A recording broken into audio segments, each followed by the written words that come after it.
The operational training infrastructure was an initiative that the Chief of Staff of the United States Air Force initiated back in 2017 to go after how do we modernize and use innovation to push training to more realistic and relevant environments for our aircrew.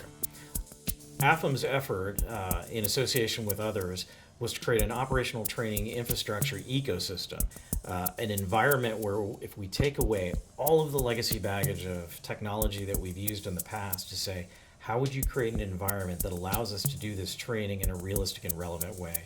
The key was to create an environment that allowed us to actually train the way we're going to fight. Today, we're in a situation where that is a challenge for us. We don't have the ability with the hardware today to create the threat density or the airspace or the challenges needed to give our air crews the ability to be successful in combat. And to do this now, we have to bring it indoors. We have to put it into a synthetic environment.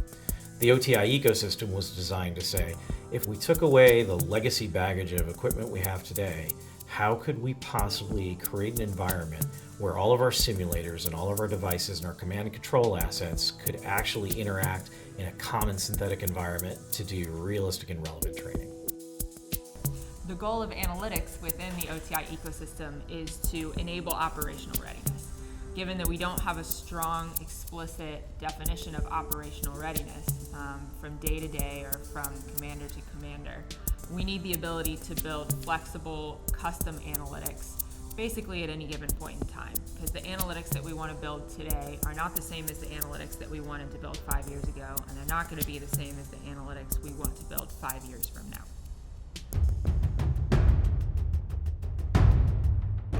With the tool set that we have for OTIE at present, we have the ability to train complex scenarios for the Air Force, and we can do that in a multiplayer environment with artificial intelligence, using all sorts of different interfaces. Anyone can do it. So one person by themselves can make a mission specifically for the problem or challenge they're trying to solve, or you can put in 30 different participants, and you can make it as complex as you want to, and you can increase the complexity with little or no problem.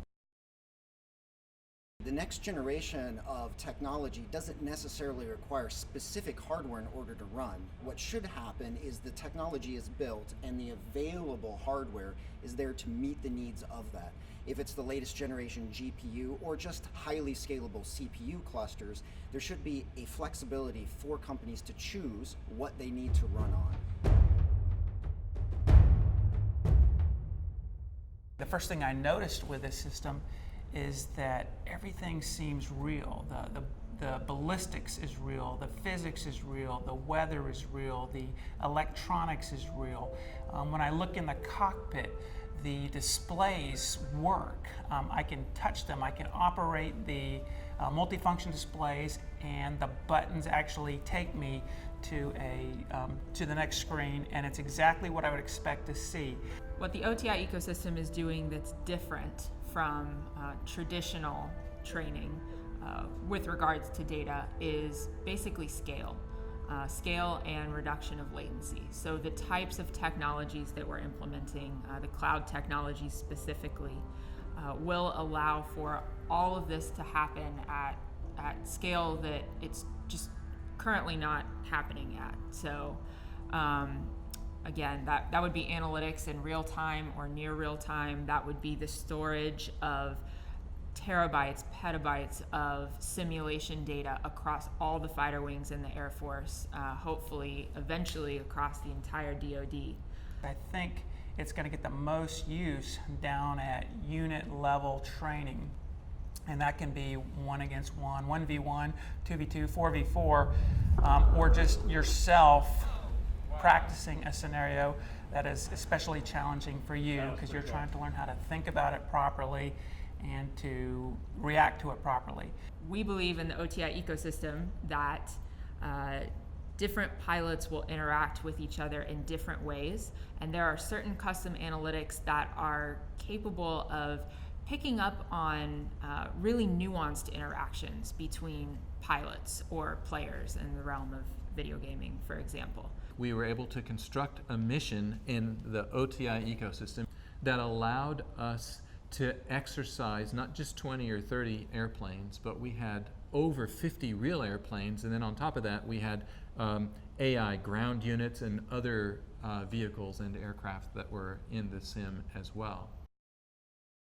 Definitely one of the biggest wins I believe that we've had with OTI ecosystem is that, and rightfully so, there's so much skepticism in the sense of cloud gaming and simulation because of the latency challenges. And we've definitely demonstrated that we can do.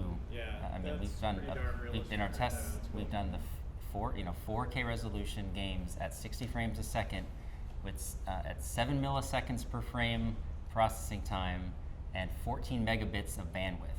Does it look good? And it looks incredible. The current systems we have over the last 15 to 20 years, the way they were built by proprietary vendors, don't actually talk to each other.